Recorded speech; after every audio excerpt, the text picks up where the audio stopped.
noite para todos. Que Jesus possa nos abençoar. Convido-os para orar conosco,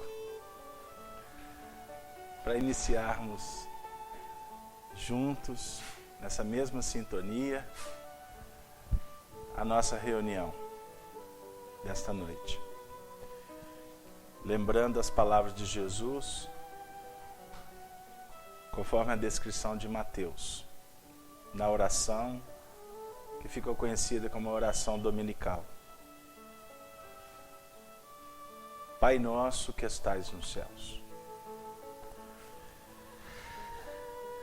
santificado seja o vosso nome. Venha a nós o vosso reino. Seja feita a vossa vontade, aqui na terra como nos céus. O pão nosso de cada dia, nos dê sempre, Senhor. Perdoa as nossas ofensas, à medida em que aprendermos a perdoar aqueles que nos ofendem. Não nos deixe, Senhor, cairmos novamente no erro. Livra-nos, Senhor, do mal, porque o vosso é o reino, o poder e a glória para sempre. Que assim seja. Graças a Deus. Com o coração transbordando de alegria, estamos de volta para os nossos encontros das sextas-feiras, quando nos reunimos para estudar o Livro dos Espíritos, que é a obra básica da doutrina espírita. Livro esse que foi editado no dia 18 de abril de 1857. Nós sempre iniciamos o nosso trabalho fazendo essa reverência a essa data bendita. E também relembrando que o livro, para quem está vindo a primeira vez, ele é dividido em 4 partes, sendo que na primeira parte o livro tem uma introdução que é um verdadeiro tratado de doutrina espírita. Mas o primeiro capítulo, que traz para nós exatamente aqueles movimentos iniciais filosóficos da doutrina, que é intitulado Das Causas Primárias. A segunda parte do livro, intitulado Da Vida Espírita ou da Vida Espiritual, os aspectos científicos da doutrina, onde nós vamos estudar, por exemplo, o livre-arbítrio, a lei de causa e efeito, a mediunidade, a influência dos espíritos em nossas vidas, o plano espiritual, a desencarnação, não é? E tantos assuntos que são pontos fundamentais da doutrina. A terceira parte do Livro dos Espíritos, das leis morais, que é um estudo aprofundado dos 10 mandamentos, que estão inseridos no livro Gênesis de Moisés. E temos também vamos dizer assim, um resumo de todo um tratado filosófico-moral que está inserido na lei de justiça, de amor e de caridade. Não é mesmo? A quarta e última parte do livro é intitulada Das Esperanças, né? E Consolações, aonde nós vamos nos deparar com o resultado da aplicação dos estudos, do comportamento, que vai definir o futuro, que aguarda todos nós como aqueles aprendizes, filhos de Deus, que temos essa excelsitude chamada eternidade, para desenvolver cada vez mais os nossos potenciais. Portanto, a doutrina espírita tem como base o Livro dos Espíritos. E nós, quanto movimento espírita, movimento de unificação, estamos percebendo cada vez mais a importância de voltarmos para estudar as obras básicas. Porque nós temos tantas coisas boas para estudar, mas a obra básica, ela é fundamental para que a gente desenvolva a base, não é? Estejamos em conexão com o pensamento do codificador. Aí, com certeza, até a nossa capacidade de discernir vai se ampliar. E a gente vai aprender a selecionar melhor o joio do trigo. Não é mesmo? Então, quem está começando o estudo da doutrina espírita, guardem essa frase, que é uma campanha da Federação Espírita Brasileira. Comece pelo começo. Que Deus nos abençoe então. Bom, gente, nós estamos trabalhando na segunda parte do Livro dos Espíritos, no capítulo 6º, que é intitulado Vida Espiritual. No tópico específico que é percepções, sensações e sofrimento dos espíritos. Na semana passada, nós trabalhamos a questão 243 e 243A. E hoje nós vamos trabalhar a questão 244 e 244A. Então vamos reler a questão 243 para pegar o embalo, o ritmo e entrar na 244. Uma sugestão: estudem essas questões em casa, para a gente chegar aqui afiado, né? Para a gente chegar aqui sintonizado e preparado cada vez mais para aprofundar no conteúdo. Não pode elaborar perguntas complicadas em casa para nos apertar aqui, né, seu Fernando? Aí não pode não, porque senão a gente pode ficar com vergonha e dificuldade. Né, dona Mirtz? Isso é uma brincadeira, só para a gente dar um sorriso inicial. Você é muito sábio, pode ter certeza, você não fica com vergonha. Que Jesus nos abençoe. Vamos lá. Marco Aurélio, por sinal, toma conta para a gente, quando alguém quiser participar, por favor. Vamos lá.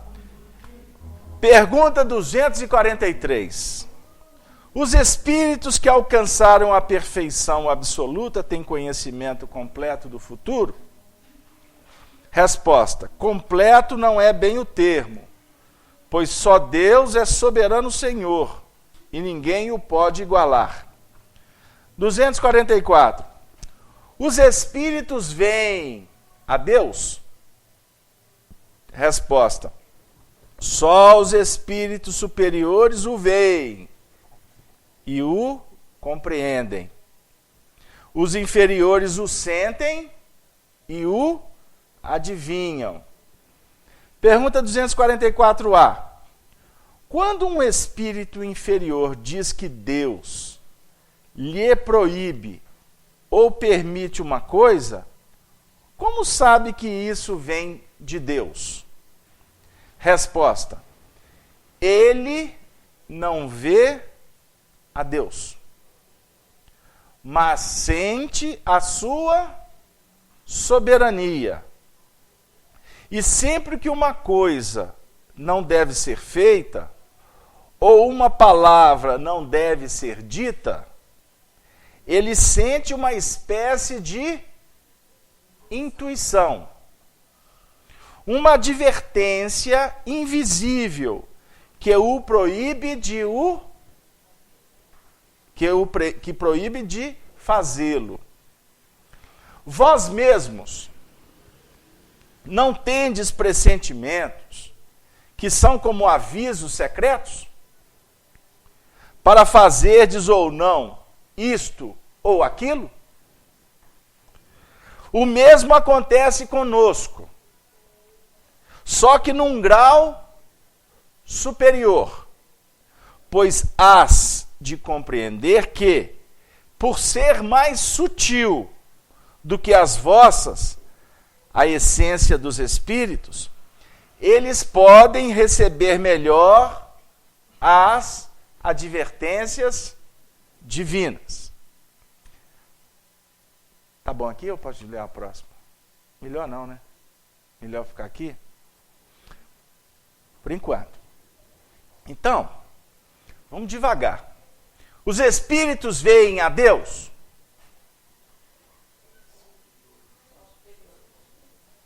Só os espíritos superiores o veem e o compreendem. Primeira parte. Quando fala em ver a Deus, a nossa tendência é imaginar Deus como uma individualidade corpórea. Está correto? Por quê? É uma forma objetiva que atende os nossos sentidos.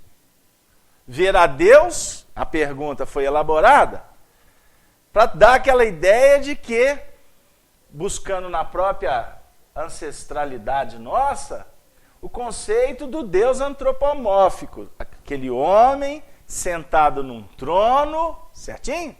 Com um cajado, barbas longas, como um rei, um soberano, que tem todo o poder para julgar. Se a gente for na monarquia, nós vamos lembrar, não é, dos reis, dos poderosos, que tinham o cetro e definiam, não é? Eles tinham poder acima da lei. Então a nossa ideia, ainda muito acanhada de Deus, é um Deus humano. Ok? Aqui, os espíritos vão responder que só os espíritos superiores o veem e o compreendem. Então, peraí, então afinal de contas, os espíritos superiores, então, Deus é um espírito? Sim, Deus é espírito, ele não pode ser matéria. Mas nós ainda somos muito acanhados para penetrar nesse assunto. E eu vou dizer assim, com muito cuidado, porque lá atrás, os religiosos falavam assim, ó, nesse assunto você não toca não, que é um mistério de Deus. É um mistério. E quem quiser violar aí, pode se dar mal. Na realidade, isso era dito porque não se tinha conteúdo para explicar. Então é mais fácil você mudar de assunto do que você tentar resolver. Aqueles que procuraram ao longo do tempo penetrar um pouco mais, incomodavam profundamente. E a gente sabe o que a história fez com eles, né? Ou melhor, a história registrou do que os homens do poder fizeram com estes. Não é certo? Nós vamos lembrar da Inquisição e por aí vai. Jesus foi para a cruz porque ele incomodou. Né? Ele estava diante de um sistema no qual ele não se curvou ao sistema. Ele respeitou o sistema. Porque Jesus não fez passeata, Jesus não fez greve, Jesus não fez nenhum movimento revolucionário. Mas a conduta dele era revolucionária. No sentido de que a conduta de Jesus é uma conduta do homem de bem. O homem de bem, na concepção doutrinária, é aquele que vive a lei de justiça, de amor e de caridade. Para viver a lei de justiça, viver, viu gente, não é pregar. A lei de justiça, equilíbrio total, amor, doação plena, caridade é o amor operante. No mundo primitivo, há 2000 anos atrás, ele incomodou a muita gente. Deu aí? Porque era um comportamento que estava fora dos padrões de uma lei que era a lei de Italião. Olho por olho, dente por dente. A lei autorizava uma série de coisas. A pena de morte, né? O apedrejamento à adúltera. E aí vai. Tanto que tem aquela passagem da mulher adúltera, já que veio aqui a ideia, que eles, para tentar Jesus, para cutucar, para ver qual que era a postura dele, a mulher foi pega em adultério, ela ia ser apedrejada, então eles perguntaram para ele, o que dizes dessa situação? A narrativa evangélica é sublime, porque conta os evangelistas que naquele momento que ele foi questionado, ele estava sentado, reclinado, escrevendo na areia. Olha a imagem, escrevendo na areia. Porque Jesus não deixou nenhuma assinatura, nenhum recibo, nenhuma promissória para ninguém. Ele não escreveu nenhum livro, viu? Para vocês terem uma ideia, a importância e o simbolismo. Porque ele veio trabalhar, ele veio nos incentivar a entrar numa era do Espírito. Então tudo que ele fez era voltado para a vida espiritual. Porque ele é o caminho, ele é o processo que define para nós o encontro com Deus. E Deus é Espírito, os assuntos de Deus, vamos dizer assim, não podem ser tratados como nós tratamos os assuntos da matéria. Captaram? Então ele estava desenhando na areia, só para não perder essa imagem. Aí que dizes? Ela foi pega em adultério. A lei diz que pode ser apedrejada. O que Jesus falou? Ele falou que a lei estava errada? Falou, gente? Vocês vieram hoje? Ou vocês estão lá na Galileia assistindo a cena? Em 5D. Né? Em 5D. Né? E a gente doída aqui para ver se o povo entra na sintonia. O que ele disse? A lei diz que é para apedrejar. A lei dos homens, não é a lei mosaica. Aliás, a lei mosaica se divide na lei divina e na lei dos homens. Está escrito. Mas em verdade, quando Jesus fala, começa com esse discurso, você já, é igual mamãe quando chama a gente pelo nome todo. Já aconteceu isso com vocês? Pelo menos na minha família já.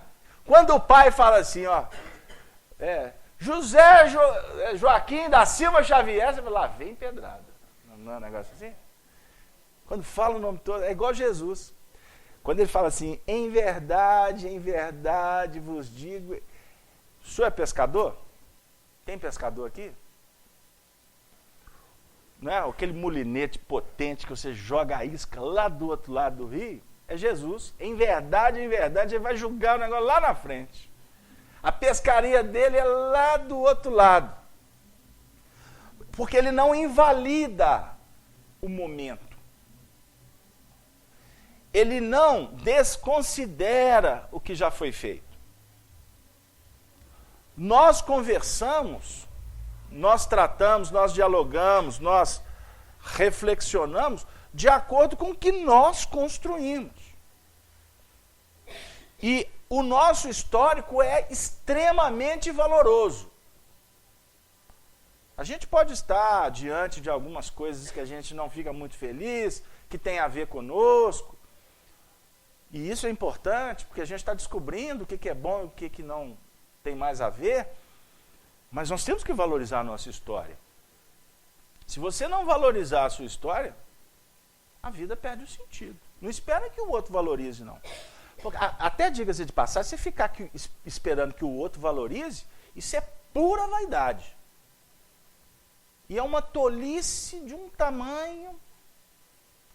E olha que nós vivemos numa sociedade que muitas coisas que a gente faz é para provar, é para mostrar, é para garantir, é para bajular. E espiritualmente não tem significado nenhum.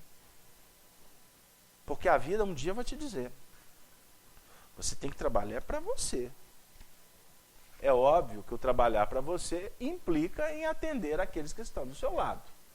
Não é? Um pai de família está trabalhando, está lutando, ele está lutando pelo crescimento dele como pessoa, desenvolvendo habilidades, trabalhando memória, sentimentos, emoções, mas ao mesmo tempo o ganha-pão dele vai ser distribuído dentro de casa com os filhos. Não é verdade? Não é isso, Marco Aurélio? Então a nossa relação, o nosso desenvolvimento espiritual, ele se dá nesse campo. Você luta para a sua conquista. E ao mesmo tempo com a oportunidade de semear as bênçãos. Então, Jesus disse, em verdade vos digo, aquele que não tiver pecado, atire a primeira pedra. O evangelista clareia a história dizendo, aquele que não tiver pecado, que atire a primeira pedra. Foi saindo um por um. Foi saindo um por um. Quem ficou? Foi só aquela que estava sendo condenada. Aí ele pergunta, ué, cadê todos que te condenavam? Foram embora. Aí ela ficou na expectativa, né? Por conta daquele homem, ela se livrou, né? No mínimo, vamos contextualizar no mundo? No mínimo ela falou assim, poxa, esse homem, e aí, eu vou ter que pagar ele alguma coisa, vou ter que agradecer, etc. Né? Vamos pensar, estou levantando uma hipótese porque nós não podemos entrar no psiquismo da história. Mas é só para tirar fundamento do aprendizado nosso. Né? Dentro da linha de raciocínio aqui exposta. Ele voltou, continuou desenhando, escrevendo, e falou para ela, vá, não peques mais. Olha aqui, essa passagem é de um valor exponencial.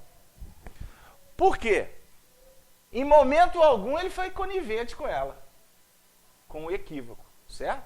Porque os espíritos superiores, eles não endossam os erros. Eles aguardam que o indivíduo desperte para não recalcitrar no equívoco. Mas espírito superior, dona Nilza, não condena ninguém. A condenação, ela é pessoal. Mas espera aí, Casabeto, e a condenação que vem, que põe o indivíduo lá no xilindró, né? Não é assim que falava antigamente? Põe ele lá no xilindró. É porque é necessário que haja uma organização social. Agora, e para tirar o indivíduo de um sistema que ele tem tudo para recalcitrar, não é assim? Nós não temos jurista aí não, né? Gente da área.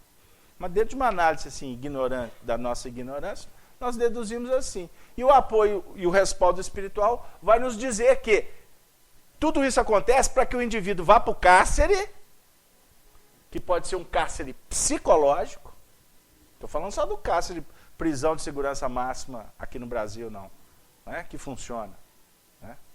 Entrou, não sai mais. Cumpre 70 anos, não tem esse negócio de redução de pena. Não é assim que funciona? Esse país nosso é uma benção. É para que o indivíduo desperte e se condene. O se condenar é no sentido de cair na real. Mensurar a gravidade. Mensurar a gravidade.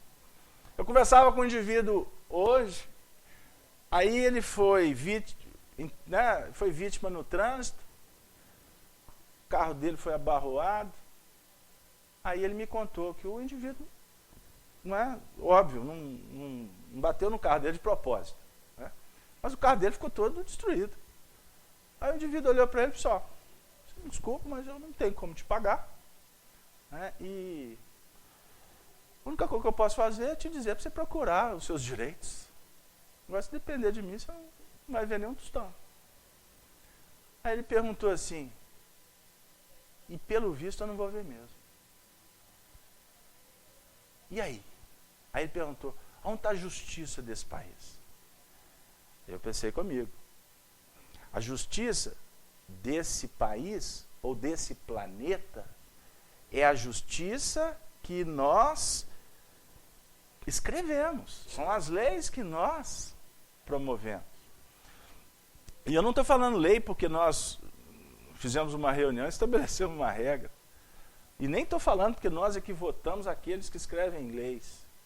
Eu estou dizendo que tudo que acontece no nosso planeta representa, olha o que eu vou dizer, hein? Não é para assustar, não. Representa a necessidade espiritual nossa. Fiquei bravo, dona minha? Fiquei não, estou brincando. É porque o livro é que é pesado mesmo. É o que nós precisamos.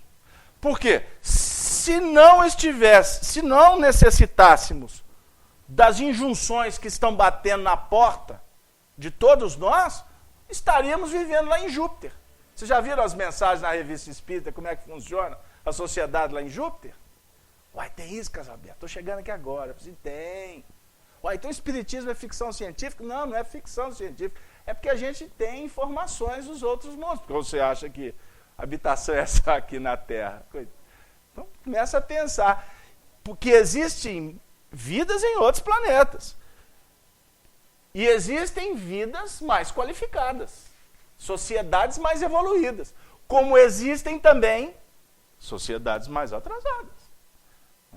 É a lei do equilíbrio. Agora, nós vamos... Aonde que o Senhor vai nos convidar para habitar?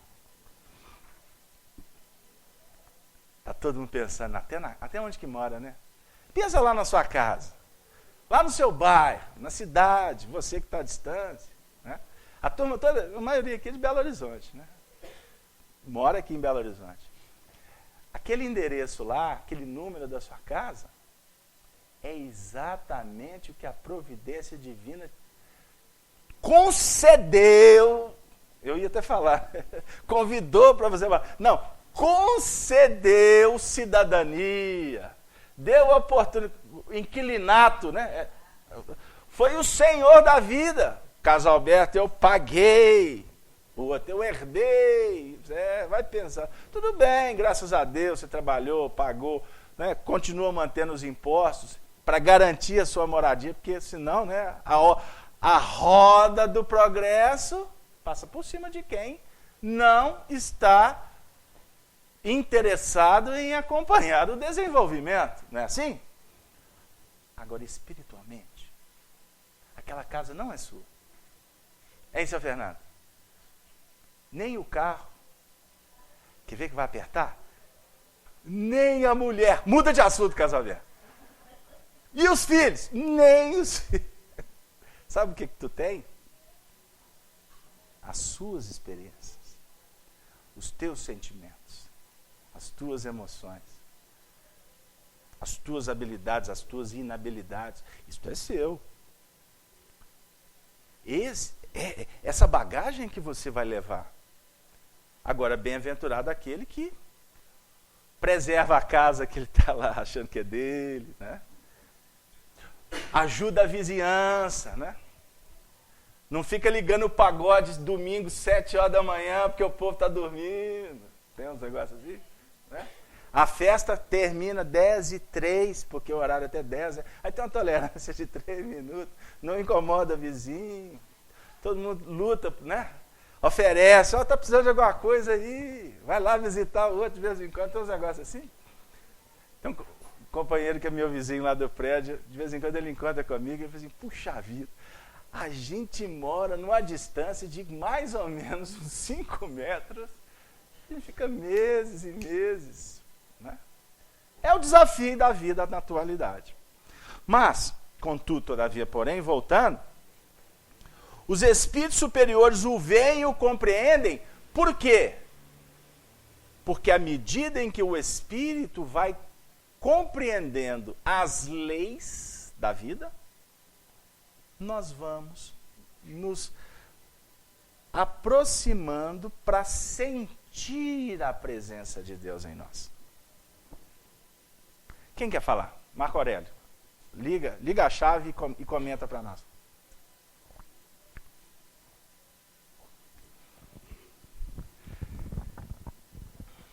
Bem, eu acho que está claro que o espírito que não está, né, não está ainda na superioridade, né, não está evoluído ainda, ele não tem aquela capacidade de ver a Deus, né, de sentir a Deus assim, igual os espíritos superiores.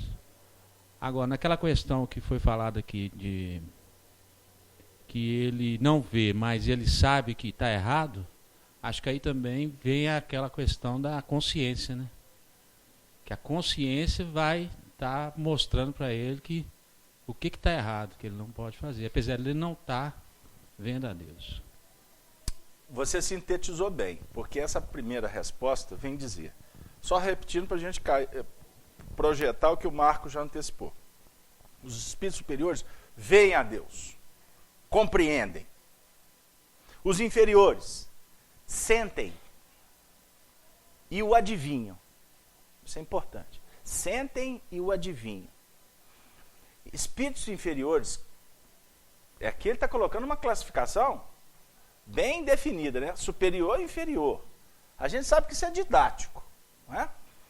Mas, então, se eles, nessa questão, dividirem em 2 grupos, eu pelo menos vou me incluir aqui no grupo segundo, espírito inferior, não é? Que é a grande maioria. Numa análise simples, mas objetiva. Nós não temos capacidade de ver e compreender com legitimidade, por conta da nossa inferioridade. Deu aí, gente? O assunto é filosófico, a gente tem que trabalhar junto, porque senão fica árido e pode até ser desestimulante. Então, por ser inferior, nós o sentimos, porque nos falta capacidade de entendê-lo. Deu aí? Deu ou não deu? Como é que você sente Deus? Quem quer arriscar?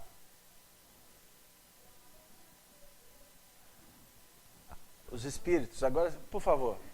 Agora eu vou conversar com a turma dos encarnados. Tá. Como é que a gente pode sentir Deus, Brás? Microfone à mão. Pelo amor, pelo sentimento. Eu acho que é por isso. É mais esses dois do que o resto.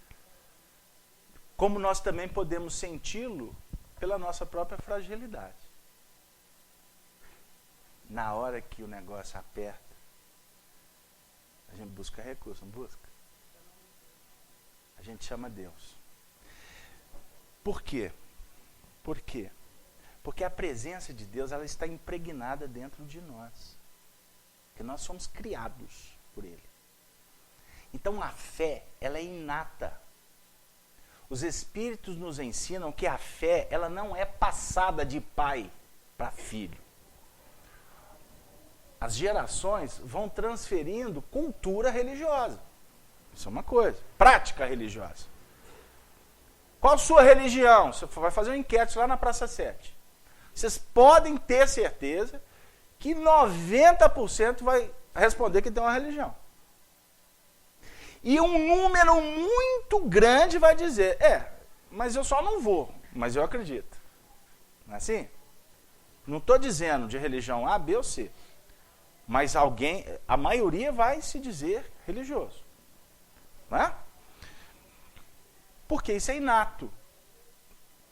Os princípios mais simples vão promovendo a sua evolução por essa instintividade divina.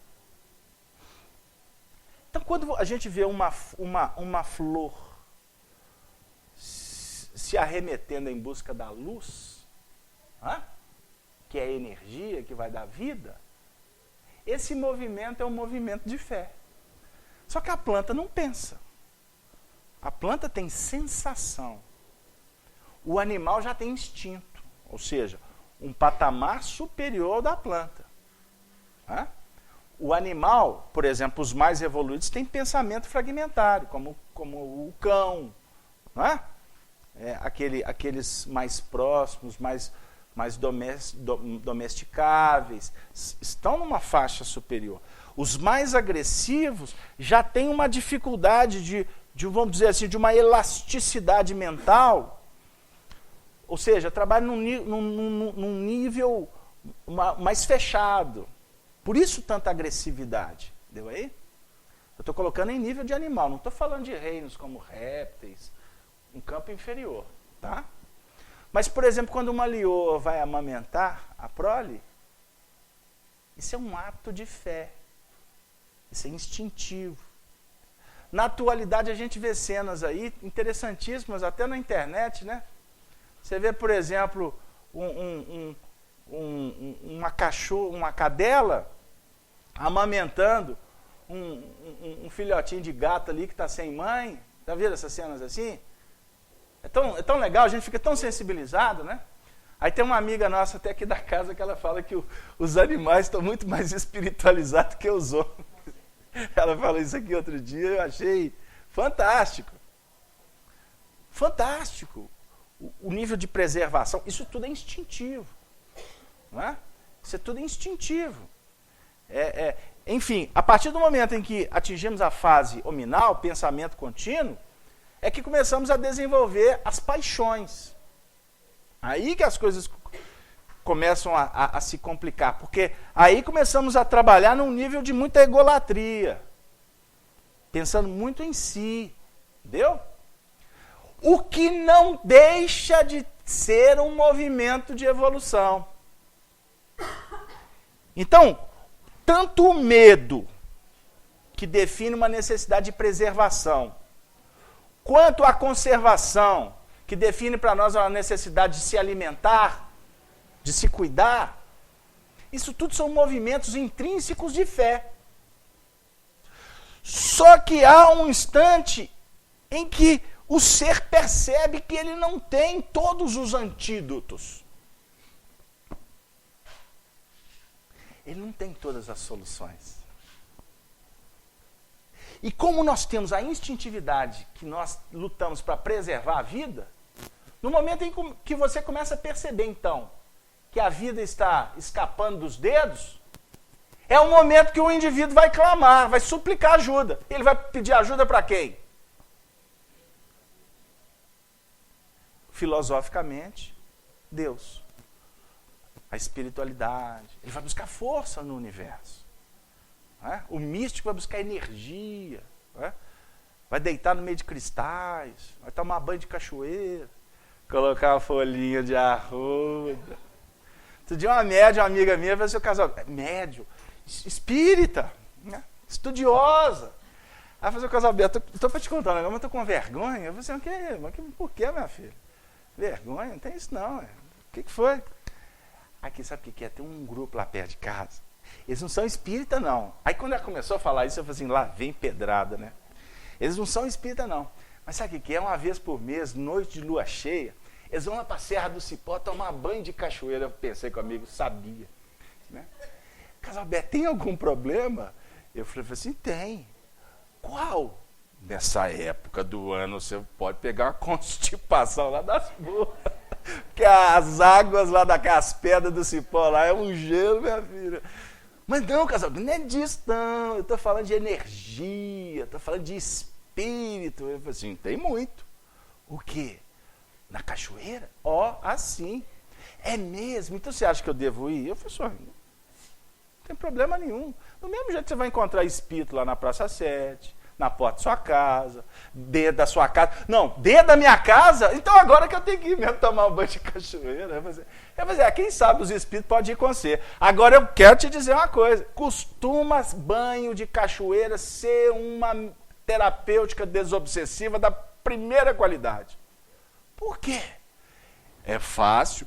Na hora que você entra debaixo da água gelada, os espíritos ficam todos te esperando lá de cá. Você acha que os espíritos vão entrar debaixo da água fria? Né? Então é desobsessivo. Porque enquanto você estiver debaixo da água lá, os espíritos que estão te incomodando, eles estão te dando uma trégua. Porque o choque, a repercussão, psicologicamente afeta.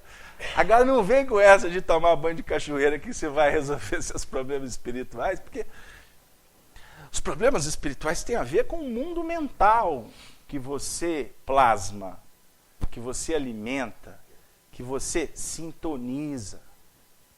Entendeu?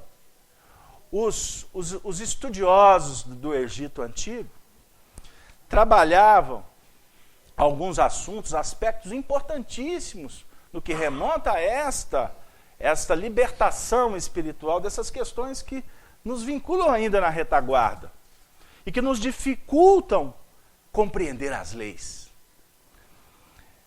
Eles definem que o universo é todo mental. Olha que beleza. O universo é todo mental, o que eles chamam de mentalismo. A definir que tem princípio doutrinário, tem fundamentação, isso que nós estamos dizendo. Que o que sustenta o universo é o pensamento de Deus. E tudo que é matéria, na realidade, é energia transformada. É luz coagulada. Isso aqui é energia que foi densificada, que foi trabalhada. O corpo, o teu corpo, esse veículo de manifestação na reencarnação, ele foi modelado pela sua mente. Casalberto, mas nunca fiz curso para isso, não. Eu falei, não precisa fazer curso, não. O seu psiquismo, a sua história espiritual,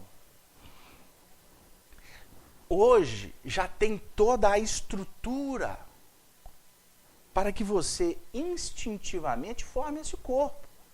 Porque esse corpo não foi formado pela sua mãe. Ah, Casalberto, agora não, porque minha mãe é tudo para mim. Eu falei assim, não, meu filho, não estou conversando nesse nível de personalismo, de sentimentalismo, não. Porque na realidade a sua mãe só foi médium. A sua mãe só ofereceu, pelo psiquismo dela, que também aglutinou os átomos, as moléculas, que constituíram o corpo dela, cedeu um espaço para que o seu psiquismo pudesse mergulhar na intimidade espiritual primeiro, para depois falar da intimidade orgânica. Agora você complicou, fecha o livro, explica melhor. Tá bom, vamos lá. Uma mãe, para que um espírito reencarne como filho dela, tem que haver permissão divina. Olha o que eu vou dizer. Permissão divina. Aí a gente fica assim, então alguém vai soltar um decreto, né? Vai mandar uma carta. Não, carta não, Casalberto, um e-mail, né? Tá todo mundo conectado, Facebook, etc., online. Nós estamos falando de energia. Dentro da sua estrutura psíquica, existe reações, atrações, né? Repulsões, dentro de uma dinâmica de afinidade. Então, eu e a dona Nilza aqui, nos encontramos, graças a Deus, né, dona Nilza? Não sei até quando, né? Posso desencarnar primeiro que a senhora, né? Nós nos encontramos toda quarta e sexta. Não é verdade, dona Nilza? Nós nos encontramos aqui para quê, dona Nilza? Primeiro para nos rever como amigo, depois estudar o evangelho, bater um papo, tal. Quantos anos nós estamos fazendo isso? Conta não, que eu vou ficar velho. Isso vai acontecendo num nível de repetição. O que nós estamos estabelecendo dentro dessa relação de amizade? Estamos trabalhando no nível energético. E pela nossa sintonia, que é o estudo doutrinário, sintonia, pensamento. Energeticamente, nós estamos nos alimentando e alimentando uma força chamada afinidade. E essa afinidade vai definindo um nível de gravitação, né? Que cria um campo magnético entre o meu coração e o coração da dona Nilza. Para que haja um mergulho ou uma entrada de um outro psiquismo, de uma outra pessoa, de outro agente, nessa nossa linha de amizade, tem que haver uma permissão divina. Essa permissão divina começa por aqueles que nos tutelam. Porque tem alguns espíritos que não podem nem sonhar que nós estamos encontrando aqui para ler doutrina espírita. Porque eles não querem, por exemplo, o nosso progresso. Certo? Então não pode nem ter essa notícia. Aí o que acontece na organização espiritual que coordena o nosso planeta? Olha, o Marco Aurélio, não é só a época não. Tinha um filme, na minha época, um seriado, outro dia eu vi lá na leitura. Vou juntar uns troquinhos para ver se eu consigo comprar. Perdidos no Espaço. Só a época da senhora? Ou só assistiu foi agora no CD? Não precisa contar, não. Perdidos nos espaços. Né? Aí tinha a nave, aí tinha o doutor, você riu, você era fã lá, né? Dr. Smith, né? Como é que o robô chamava? Vamos perguntar para os internautas espirituais. Depois a gente lembra. Tinha aquele menininho lá e tal.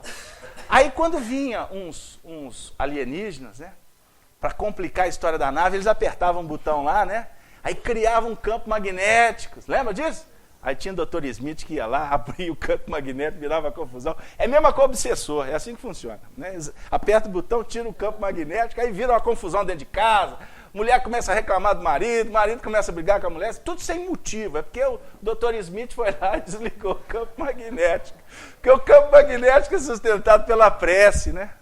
Pela conduta, pelo carinho, pelo respeito. Esquece, desliga o campo magnético. Então, o campo magnético, ele é superentendido aqui nessa adequação por aqueles que nos tutelam, os benfeitores espirituais. Mas há também uma autorização divina que ela parte de cada individualidade. Deu aí? Então, se uma relação se deteriora, é porque nós apertamos o botãozinho e desligamos o campo magnético de proteção, que é a oração. Vou repetir de novo. Deu aí? Então, vamos voltar ao circuito que a gente estava falando. Com isso, nós precisamos de verificar a importância de compreender como que funciona a vida. Porque tudo que está à nossa volta é o resultado da sua forma de ver. Melhor, de sustentar a própria vida. Se você tem flor, olha para vocês verem, essa flor. Ela nos foi presenteada. Ela está aqui já tem 2 semanas, 3 semanas. Todo mundo que olha para essa flor, olha que bonita a flor, né? Ela está um pouquinho meio campengando já, tal, mas é o ar natural, né? A gente vai, os anos vai passando, né? Aí já começa a preparar para ir encontrar com o Dr. Smith lá no plano espiritual. Mas aí, a gente que está olhando para a flor, essa flor pode estar te sensibilizando. E você fala assim, poxa, que flor bonita. Primeiro, se ela te tocou, é porque você está com o coração aberto. Você está atento a algumas questões da vida que são importantes. Você não está permitindo que o consumismo, a rotina, os grandes movimentos da vida obstam, dificultem, obstaculizam a sua sensibilidade, que é um grande problema nosso na atualidade. Tanto trabalho, tanto movimento, que a gente perde muita qualidade de vida. Não é o assunto que se discute em todo lugar? Não é? Evolução. Mas, por outro lado, além dela te tocar, você pode responder. Poxa, que flor bonita. No momento que você responde que flor bonita, você está entrando num circuito de retroalimentação. Deu aí? Então, vou brincar com você. Quem é jardineiro tem tudo para desencarnar e encontrar no plano espiritual, na vida imortal, todo um circuito de rosas, de flores. Porque a mente vai focando, vai sustentando aquela ambiência. Da mesma forma, o indivíduo que alimenta a doença. Né? Se no mundo aqui, nosso, a gente já vê claramente que nós aqui alimentamos as doenças, os espíritos no mundo espiritual que estão enfermos é porque sustentaram a doença aqui. Não sei se deu lá. Aquele que fala assim, eu acredito na vida, eu acredito, ele está movimentando dentro de um processo de esperança, de fé, que muitas vezes ele não percebe, mas como o universo é mental, ele aglutina, ele atrai recursos que, sem que ele perceba, são aqueles recursos que ele precisa para ele atingir o objetivo dele. Deu aí, dona Mirtz? Deu aí? Então, quando a questão que o Marco Aurélio levantou, né, que faz parte da resposta da questão 244A, né, que nós, os espíritos inferiores, sentimos e adivinhamos, é porque nós estamos ainda num patamar de desconhecimento. Desconhecer Deus? Não se preocupem com Deus agora, não. Desconhecer as leis da vida. Por desconhecer, é como se estivéssemos num quarto. Ou nesse departamento aqui, entre muros, entre paredes, e a gente não tem consciência do que está acontecendo lá na rua Mombaça. Deu aí, amigo? Por quê? O seu universo é esse aqui. Então, se alguém falar para você, olha, lá fora tem um sol muito bonito, você, mas eu prefiro aqui, ficar aqui debaixo desse ventilador. Porque não faz, não atrai para ele os recursos, não é? Estímulo para sair dessa condição. Então, se você ignora, o tempo vai passando, de repente, eu não cuido e tal, daqui a pouco as paredes vão se deteriorando, não é verdade? Os insetos vão ganhando espaço dentro do universo dessa casa aqui, que foi o exemplo que eu criei aqui. Não é? Não tem a mínima perspectiva de ir lá fora, buscar ajuda, recurso. Aí as coisas aqui vão complicando. Aí daqui a pouco uma parede cai. Ai, meu Deus, olha lá, a parede caiu lá. Ah, mas tá bom, eu estou quieto aqui. Né? Você já conhece alguma história parecida aí no contexto aí da vida? Aí um dia chove, aquela chuva aqui de Belo Horizonte. Vocês lembram quando chovia em Belo Horizonte? Né? Começava assim lá para o início de dezembro, e até. Aí tinha até aquela música, são as águas de março, fechando o verão, chovia até março. Hoje, nossa senhora, tem que fazer novena. Os católicos têm que fazer novena para chover aqui, porque está uma luta, né? Mas é porque a gente precisa de calor. Às vezes a gente sai do lugar, né, dona Mirtz?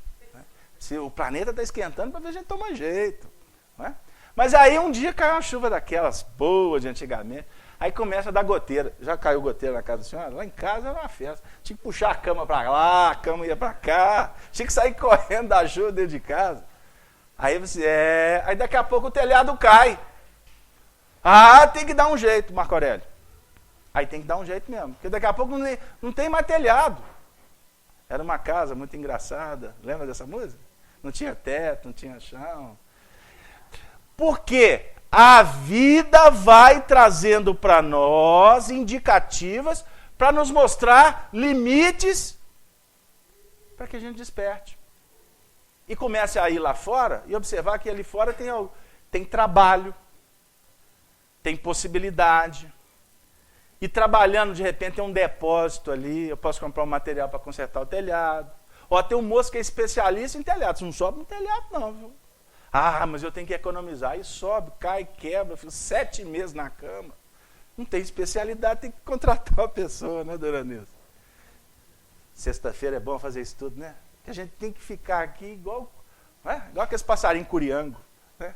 Tem que ficar buscando recursos porque o assunto não é fácil. Porque nos limites é que a gente vai sendo convidado pela divindade para progredir. Marco Aurélio. Deu aí? Quer falar? Não? Alguém quer participar, perguntar? Jesus amado. Daqui a pouco nós vamos pedir... Por favor. Vamos lá.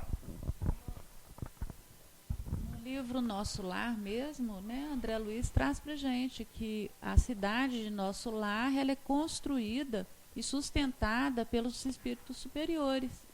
Então, é sempre sobre a ordem divina, né, de Deus, que eles trabalham, que eles sustentam, né, e que eles permitem também que se criem as coisas. Então, igual você falou, na nossa vida, tudo que nós temos é concessão divina. Cada um está num lugar que merece, né? E assim, são os orbes, são as várias moradas, né? Para onde a gente vai, a gente tem que sempre questionar, para onde eu vou? Tanto no plano físico quanto no espiritual. Vai ser de acordo com o seu merecimento. Né? Muito bem. Isso mesmo. Terminou? Então, vamos voltar, pegando a ideia. A construção é divina. Quando a construção é divina, ela tem sustentação. Quando humana, ela tem prazo de validade. Então, isso é extremamente importante para a gente avaliar. Vou repetir, construção humana tem prazo de validade. Como define o Evangelho, o que vem do alto, João Batista que fala isso, o que vem do alto permanece. Né? Permanece. Então, o nosso papel é nos elevar ao alto. Porque se você fica com uma visão apenas do mundo material, você acaba sintonizando apenas com construções perecíveis. Entendeu, dona Nilce? Você só fica dentro de um horizonte muito limitado. Aí o que acontece? Como a construção humana é perecível, daqui a pouco, o que te estimula até agora, perde o sentido. E esse momento agora é um momento apocalíptico. Não se assuste, o mundo vai acabar não. Apocalíptico é porque está incerto no livro Apocalipse, que significa revelação, não é fim do mundo. O momento que nós vivemos é um momento de revelações. No capítulo 25 do Evangelho de Mateus, Jesus diz assim, que naqueles dias o sol escurecerá, a lua deixará de brilhar, que a lua reflete o sol. Não é? Porque será o momento que o Filho do Homem virá, descendo sobre as nuvens. Nós fizemos esse estudo ontem lá na Rede Amigo Espírita, na reflexão sobre o sermão profético. Então, naqueles dias, em nível globalizado, é o nosso momento atual. É o momento atual. O momento em que o amor vai se esfriar, foi Jesus quem disse. Até o amor de muitos vai se esfriar. Haverá falsos cristos, falsos profetas, que enganarão até os escolhidos. Esse texto é forte. Mas na realidade esse texto vem dizer o seguinte, não vamos pensar no mundo lá de fora, porque, como diz um amigo meu, né, nós estávamos conversando essa semana, ele viaja pelo Brasil inteiro falando de doutrina, ele disse, a gente está vivendo um momento muito esquisito. Palavras dele, um momento muito esquisito. Um momento que a gente muitas vezes sente tanta aridez. E ele que viaja, como nós viajamos, para falar de evangelho. Muitas vezes a gente vai em determinados lugares que, por exemplo, mas nós viemos aqui falar de Jesus, mas cadê Jesus? Óbvio que o Jesus tem que estar dentro do meu coração, não é no coração do outro. Quer dizer, no sentido de que, lógico, tem que estar no do outro também. Mas assim, eu não tenho que esperar Jesus resplandecer no coração dele. Ele tem que resplandecer no meu coração. Porque se o Cristo se manifesta em você, o que está errado, o que está desajustado, o que está em sombra, você olha com misericórdia, não com condenação. Deu, Marco Aurélio? Então, esse momento nosso é um momento desafiador. Por quê? Nós estamos vivendo tantas mudanças tão aceleradas em todos os campos. E essas mudanças, elas refletem para nós em muitas coisas esquisitas. Eu vi hoje na internet uma companheira, por coincidência, de vez em quando eu entro lá para postar as questões da FEAC, doutrinárias, aí eu vi uma companheira, me mostrou uma vaca. Eu tomo muito cuidado com esse negócio de internet, porque tem muitas coisas que são mentirosas e as pessoas tomam como verdade. Mas uma vaca que era um fruto monstruoso, por conta das experiências, né? Enfim. E aí eu vi aquele animal daquele jeito, aí está até postado assim, isso aqui é o que os homens fazem, enfim, coisa, até o que se escreveu, completamente desproporcional. Porque o homem está no mundo para dominar os animais. E se os homens fazem experiências, isso é legítimo, até com o objetivo de se estabelecer vacinas, né? Estruturas de genes mais estruturadas, curas, cirurgias cada vez mais sofisticadas, isso tudo faz parte do processo, isso é óbvio. Mas a gente quer dizer o seguinte, que ao ver aquela cena, a gente observou o seguinte, que o fruto teratológico que a gente encontra entre os animais, esse fruto teratológico está na sociedade, no seu sentido geral. Não é? Não é isso, meu amigo? Fruto teratológico. O que é fruto teratológico? Você vai fazendo experiência com as formas até chegar na forma ideal. Para que você chegue na forma ideal, você vai passar por caminhos de muitos desajustes. Até para chegar naquele ponto máximo da beleza, da escultura, da arte. Deu aí? Captaram a ideia? Então, para que você atinja isso, demanda tempo. E a sociedade está passando exatamente por esse processo de atingir o objetivo. Qual é o objetivo? Espírito superior. Não é esse o assunto? Para adequar a terminologia? Ser espírito superior para ver e compreender Deus. Casalberto, ousadia. Não. Trabalhar para entender a soberania de Deus. Porque nessa linha de busca de progresso, um dia o seu esforço será premiado. Só que, você está assustada, né? Fica não. Só que essa busca, o encontro divino, ele é um processo lento. Ele não pode ser apressado. Tem muita gente sofrendo, com conflitos que vocês não imaginam. E não percebem que as dificuldades, elas existem exatamente para você compreender a vida. Cada um na sua. Por isso que não avalia a vida do outro, não. Não olha para o comportamento do outro, não. Você vai se equivocar. Porque o outro, na realidade, ele reflete exatamente o que nós somos. Eu trouxe aqui, fiz questão de anotar um pensamento de Sigmund Freud.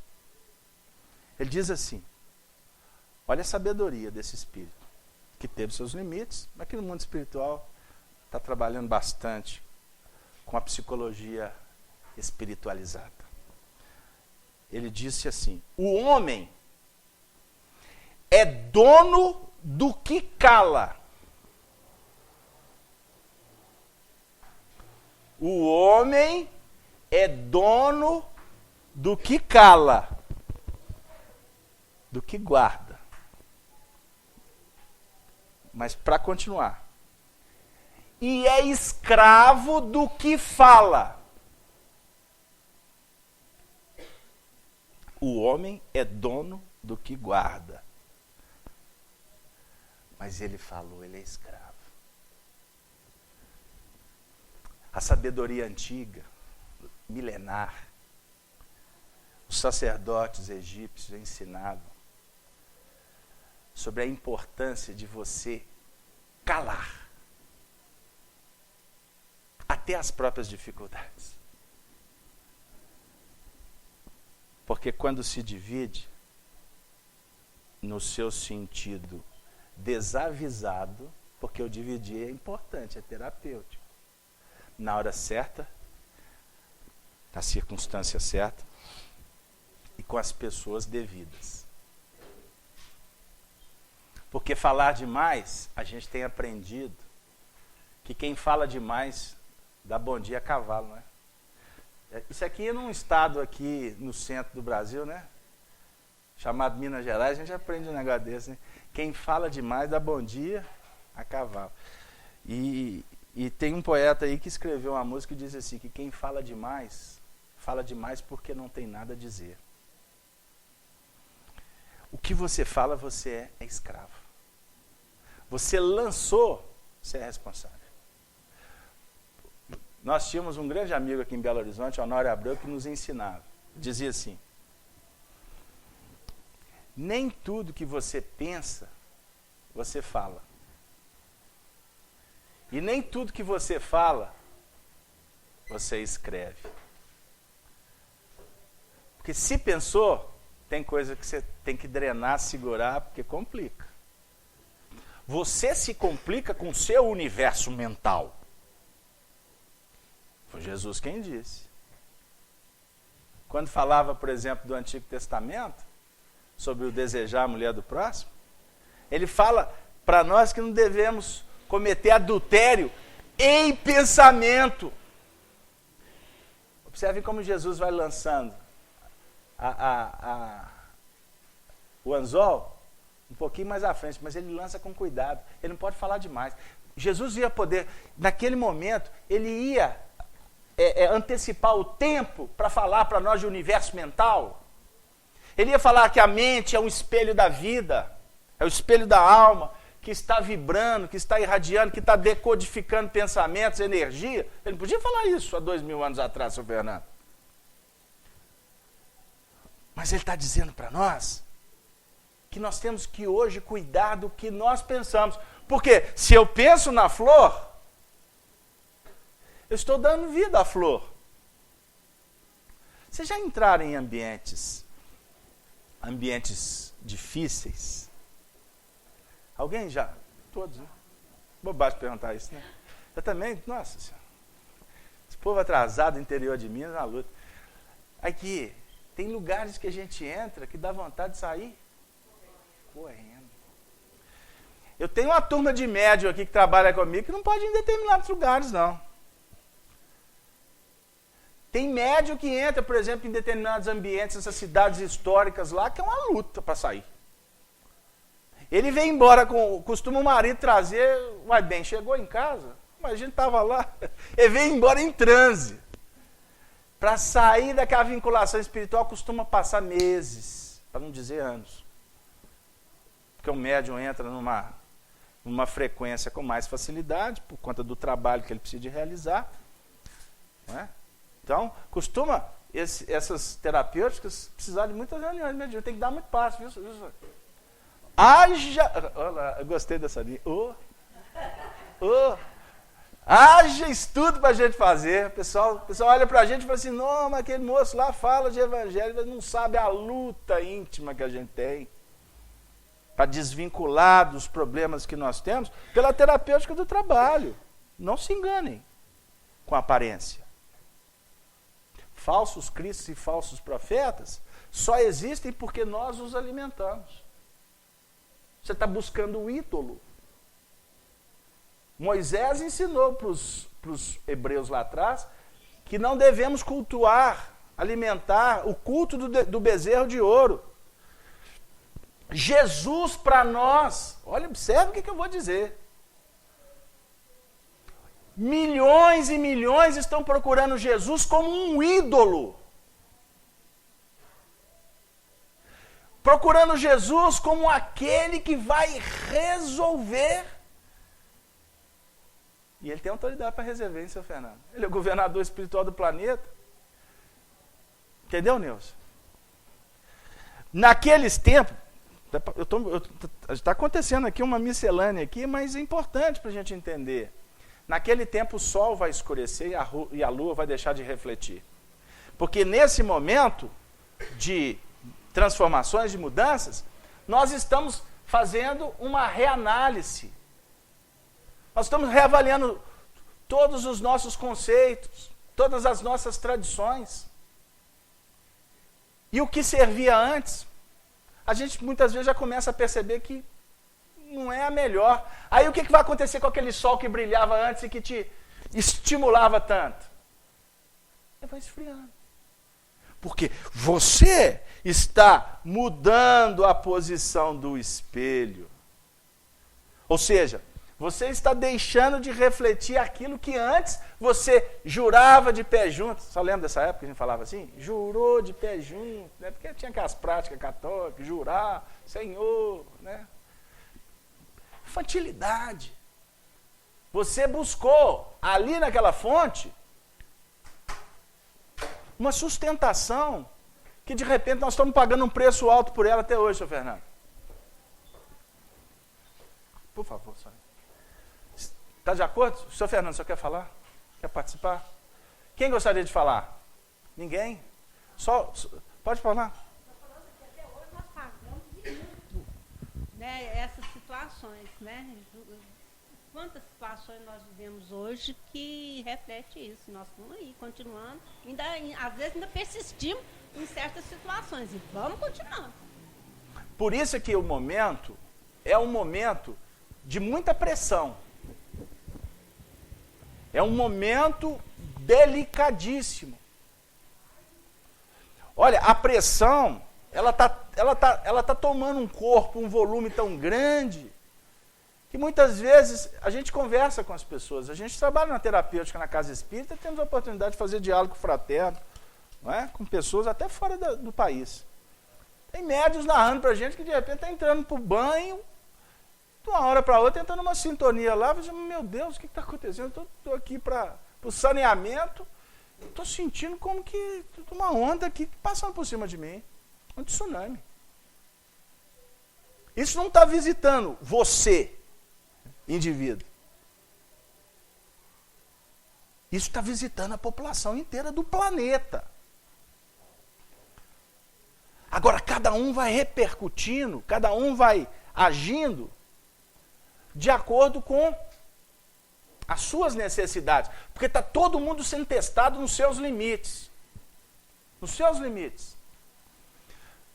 para que você opte pelo que realmente tem a ver. Agora, o que está acontecendo muito, e isso no nosso meio, não é? Daqueles que estamos procurando o Evangelho, nós especificamente espíritas, que temos inclusive a clara oportunidade de dialogar com os espíritos e ter a realidade informativa e vivencial, porque nós lidamos com os espíritos, isso ninguém conta para a gente. Nós aprendemos em livros e vivenciamos isso na prática. É que o conhecimento, ele para nós pode ser uma ferramenta valiosíssima.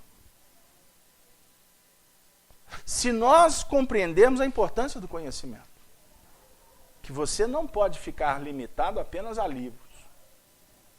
Corre atrás, trabalha, procure lutar pela uma transformação consciencial. Porque muitas vezes a gente acha que a gente está mudando mentalmente, e na realidade a gente está fazendo apenas alterações. É necessário um esforço para mudar. Abre mão. Porque o preço que nós podemos pagar por não abrir mão é altíssimo. A maior dor que visita um espírito é ele se deparar no mundo espiritual com o que ele deixou para trás. Porque o sentimento, minha irmã, é o mesmo. E agora? Eu não estou mais lá. O que será de mim? E o pior, o que será deles que ficaram? É um remorso, Marco Aurélio, indizível. É uma dor dilacerante, indescritível, inenarrável, porque inclusive ela ganha espaço. Porque você vai estar numa sala escura chamada consciência. Sala escura no sentido de você estar envolvido por aquelas nuvens, naqueles tempos. O sol escurecerá, a lua deixará de brilhar. E as nuvens estarão bem distantes, porque as nuvens que o Filho do Homem, olha o que está escrito no texto. O Filho do Homem vai vir sobre as nuvens, junto com os anjos, num carro de glória, como escreve Paulo de Tarso, para salvar a humanidade. A gente fica assim, como é que vai ser, hein? Jesus, tal. A gente fica no plano materializado. Nuvem representa posição vibracional. Né? E a nuvem é caracterizada por energia. Não é isso? Não é de lá que partem os raios, etc., dentro das questões atmosféricas, formam os blocos, descem as chuvas, não é isso? No Evangelho, nuvem aqui é posição. Você pode sintonizar com uma nuvem bendita, aquela nuvem superior aonde está estagiando aqueles espíritos mais evoluídos, os benfeitores, que estão simbolicamente do alto sustentando a nossa caminhada. Como também, Marco Aurélio, você pode sintonizar com as nuvens em tese trevosas. A nuvem da tempestade. Você pode sintonizar com ela. Ou você ser um retroalimentador das tempestades. Captou? Dentro do seu plano de atuação na vida. Você é a própria explosão em pessoa. Ou então, muitas vezes a gente alimenta sentimentos tão negativos, a gente mata tanta esperança, que de repente o que nós estamos atraindo para junto de nós? Na minha época tinha um desenho, como é que chamava? Que eram uns animais, aí ele era daqui a pouco eu lembro o nome do personagem, ele era um negativista. Aí tudo para ele estava ruim. Aí onde ele andava, ia uma nuvem em cima da cabeça. Como? Nazarento? Não. Azarento. Nossa, eu esqueci o nome do desenho. Depois, por gentileza, pesquisem o nosso santo canonizado, não é? Por nós, o Google. Não é? Ou seja, o indivíduo alimenta só negativismo. O que vai ser? Qual que vai ser a resposta? Então, Marco, Ele não vê a Deus, mas sente a sua soberania, o espírito inferior. E sempre que uma coisa não deve ser feita, ou uma palavra não deve ser dita, ele sente uma espécie de intuição, uma advertência invisível que o proíbe de o fazê-lo. O que está dizendo aqui para nós? A consciência. A consciência vai dizendo. Aí é como uma intuição falasse assim, não fala não. Menos. Você está no meio de uma conversa, você está assim, você não está se aguentando. Na Bahia a gente fala assim, não está se aguentando para contar a fofoca. Aí você já está assim, já está escapulindo. Aí alguma coisa diz assim, é melhor você não falar. Aí tem hora que o indivíduo fala assim, deixa ser bobo, vou falar assim mesmo, eu não me aguento. Né? Aí costuma até falar para o outro assim, eu vou te contar, mas olha, você não conte para ninguém. Isso é a maior falácia, a maior mentira que existe. Na realidade ele só está querendo respaldo. Ele está ali em luta, em conflito com a consciência dele, porque a consciência está dizendo, não conta. Aí ele fala assim, não, mas eu vou contar. Aí ele vira, faz de conta que é a Laura. Ô Laura, eu vou te contar, mas pelo amor de Deus, você não conta para ninguém. Na realidade ele está brigando com ele mesmo, não é com a Laura. Não é com o outro, né? Desculpa, eu nominei. Aí teve até um político nosso aqui de Minas, né? Espírito velho. Aí um indivíduo chegou para ele e falou assim, eu vou te contar um segredo, mas você não conta para ninguém. Aí ele virou para ele e falou, meu amigo, se você não aguenta segurar o seu segredo, eu que vou segurar? É o nosso querido Inconfidente, que nós lembramos que quase foi presidente do Brasil. Entendeu, meu amigo? Então é muito sério isso. Como que Deus, que na realidade não é Deus que está conversando com você, é a divindade, é o Cristo interno, é o seu eu profundo, o seu eu superior, é a casa das noções superiores, é o que intuitivamente você deseja para você. Você sabe que é o bom, que é o justo, que é o divino, mas ainda você não dá conta, porque aí você fica querendo contar. Mas você sabe que não está certo. Por isso é que essa noção do dever, essa noção do equilíbrio, da justiça, ela é pessoal e intransferível. Então, é muito interessante porque chegou até a frase que nós trouxemos aqui, ela encaixa exatamente aqui. O homem é dono do que cala e é escravo do que fala. Se você cala, isso é propriedade sua. Isso não te traz conflito, no seu sentido de, dentro desse diapasão aqui. Você guarda porque, de repente, você sabe que o colocar traz responsabilidades. Traz responsabilidades. Eu vi uma cena, essa semana, eu tinha terminado um estudo lá na nossa querida, abençoada Casa de Sheila. Aí voltando para casa, aí eu vi a cena muito triste com um companheiro conhecido. E eu fiquei fazendo prece para ele no caminho e tal. E quando eu cheguei lá na minha casa, aí eu fui recebido pela minha esposa. E na hora que como ela conhece a pessoa, aí no ato eu quase contei o fato. Seu Fernando. Mas assim, não foi no sentido, foi mesmo de impulso. Tipo assim, puxa, o que eu vi agora? Aí, saiu, você não sabe o que eu vi agora. Aí ela regalou um olho, o quê? Essa lua tá linda. Aí eu pensei, o Chico falou que tem umas mentirinhas brancas que passam. Mentirinha não pode ser preta, né? No seu sentido da negatividade, captou? Do que é denso. O branco aqui no seu sentido de clareza. Porque não dissimula em nome da treva, não. Que isso é, como diz o Afonso nas nossas brincadeiras, isso é tanto tempo de umbral.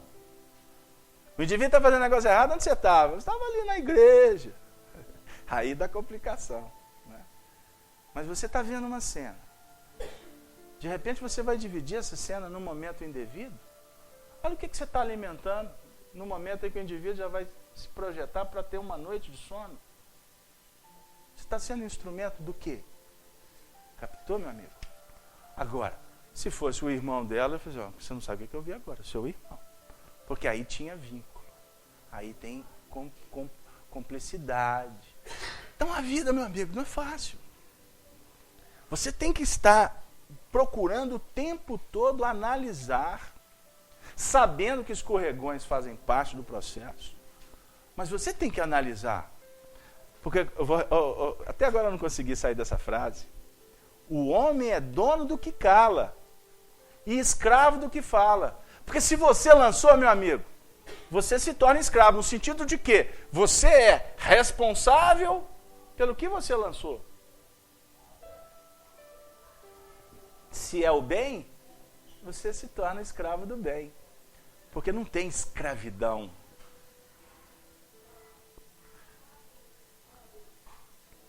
tão maravilhosa como a escravidão do bem. E quanto mais você mergulha, mais felicidade ela te traz. Paulo de Tarso definia: eu prego o evangelho em cadeias e faço por amor de Cristo. Você servir é a posição mais sublimada que existe na evolução. O Rei dos Reis, Jesus, nos falou sobre isso. Quem quiser ser o maior, seja o menor. Não queira ser servido, porque o Filho do Homem veio para servir. Jesus fala no capítulo 13 do Evangelho de João, na famosa passagem do lava-pés. Quando na ceia ele se tira a roupa, cinge com uma toalha, a vestimenta do servo e vai lavar os pés dos discípulos. Imaginem a cena. Pedro, o líder, o espírito mais, vamos dizer assim, mais maduro, aquele que foi escolhido por Jesus para ser aquele que iria conduzir aquele colégio apostólico. Só que ele tinha um detalhe na intimidade dele, ele era muito apaixonado. Pedro era muito emotivo. A emoção desgoverna muitas vezes. Como o sentimentalismo muitas vezes nos distrai. A balança do equilíbrio é aquela que buscamos. Ele disse: não, Senhor, tu não vai lavar meus pés. É como se o diretor, o presidente, se bem que o povo desrespeita os líderes. Por conta da democracia, nós nos sentimos nos direito de atacar a intimidade daqueles que são os dirigentes. Falta respeito na sociedade, mas como se fosse a figura máxima. Vou explicar. Porque se ele está no comando, ele está no comando com a autorização de Jesus, o governador espiritual. Se faz bobagem, isso é um problema pessoal de cada um. Mas como aqueles que estamos na condição de ser dirigidos, não podemos abrir mão do respeito. Então ele disse: se eu não vos lavar os pés, não tereis partes comigo. Meu Deus, que ensinamento. Aí Pedro se endireitou, voltou para o centro íntimo e disse: Senhor, não só o pé, me lave a cabeça e o corpo inteiro. Ele disse: só os pés. E ensina Emmanuel, fazendo um comentário sobre essa passagem, no livro Caminho, Verdade e Vida, que basta lavar os pés. Porque os pés é a base. Os pés é a base que sustenta. E que define, inclusive, os nossos limites. Vocês sabem que a medição dos pés representa exatamente o diâmetro que envolve a nossa estrutura? Guardando algumas exceções, mas a maioria das vezes. Então lava os pés, que nós estaremos nos conscientizando quanto aos limites. Até onde tu pode, até onde tu não deves. Os pés é a base, é a sustentação mental. Nós espíritas sabemos que cuidar dos pés não é só ir lá na pedicure, não. É pedicure que chama? É, né? Gente, vocês me perdoem, mas de vez em quando a gente aventura aí num setor que a gente não domina. Como é que chama? Tá vendo? Vai, bobo. É? Podóloga. Jesus toma conta. Esse povo é evolução, dona Miss. Nunca aquela moça que faz o pé, ela pensou que ela era uma podóloga. Olha que beleza. Evolução dos tempos. Mas, meus amigos, nós espíritas sabemos que cuidar da base é lutar para preservar nosso comprometimento com Allan Kardec. Estudar a obra. Não é ler a obra. Porque aqui contém a trajetória de tua vida, não da tua encarnação, da tua história como um espírito imortal. Se não estudar, continuará num labirinto perdido, não sabendo qual o norte a seguir. E continuaremos numa vida de fantasia.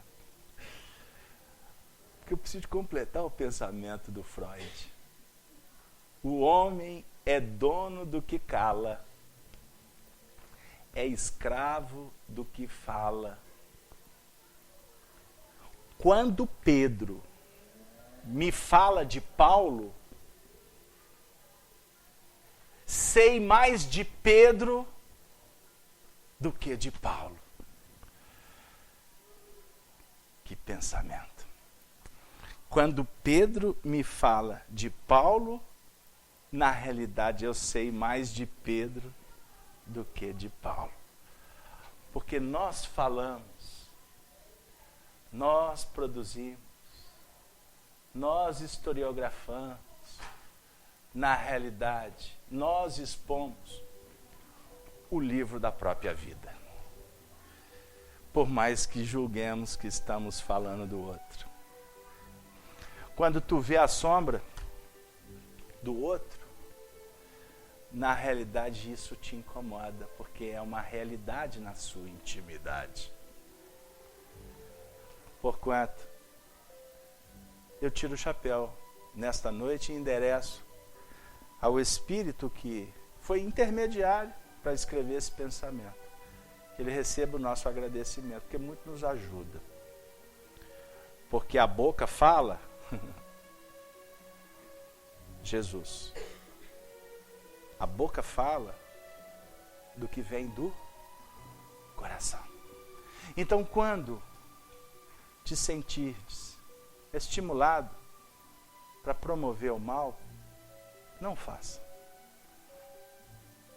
Quando alguma coisa te estimular a falar do outro, cala-te, se não podes auxiliar, como nos faz lembrar Emmanuel agora. O nosso trabalho é o de espargir luz. Temos que aprender a bem dizer. Como é que está a vida? Puxa vida, graças a Deus. Você pode estar minguando, sofrido por dentro, até com desejo de desabafar.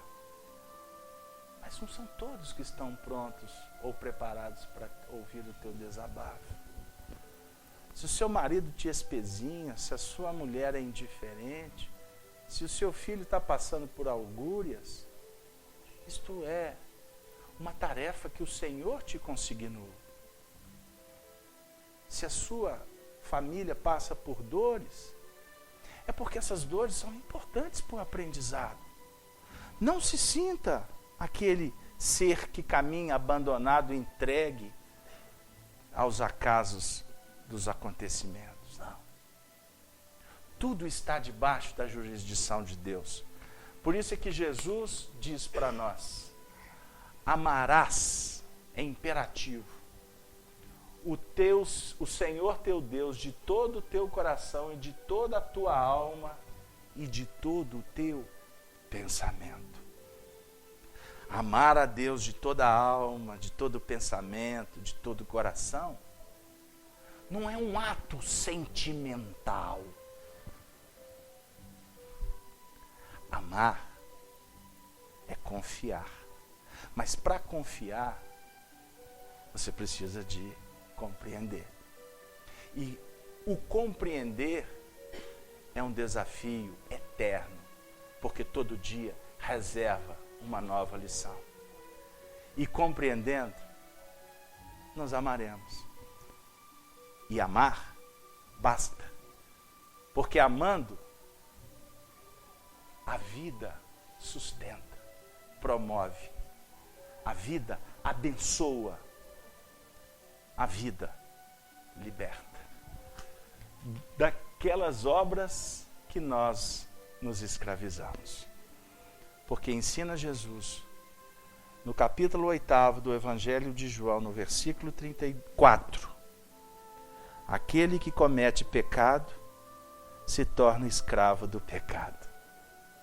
Mas no versículo anterior ele define para nós: portanto, conhecereis a verdade, porque a verdade vai libertar dos equívocos, vai libertar, vai abrir as algemas, vai retirar as alimalhas, vai pulverizar todas as dores, porque elas perderão sentido, porque o indivíduo estará irradiando em comunhão com Deus, que é plenitude de amor e que premia a todos com a sua augusta paz, com a sua divina paz. E que a paz seja o prêmio para todos, como agora, pelo esforço, por terem sacrificado para estar aqui em mais um momento, sob as bênçãos da falange de Allan Kardec. Que possamos voltar para os nossos lares confiantes, que a espiritualidade está nos acompanhando, e quanto mais investirmos, mais a presença de Deus se fará clara na intimidade do coração. Portanto, tende bom ânimo e porfiemos pelas portas estreitas, porque as largas nós já percebemos que não nos levarão ao destino supremo da redenção. Que Deus possa, nesse momento, abençoar a todas as famílias aqui representadas. Que os espíritos bondosos, nesse momento, possam atender a estes familiares que passam por provas, por dificuldades. Que nesse momento, nestas vibrações, mentalizemos Jesus e toda a sua falange de abnegados servidores, envolvendo a todo o nosso planeta Terra, para que os homens, todos nós, possamos nos despertar então para a realidade espiritual.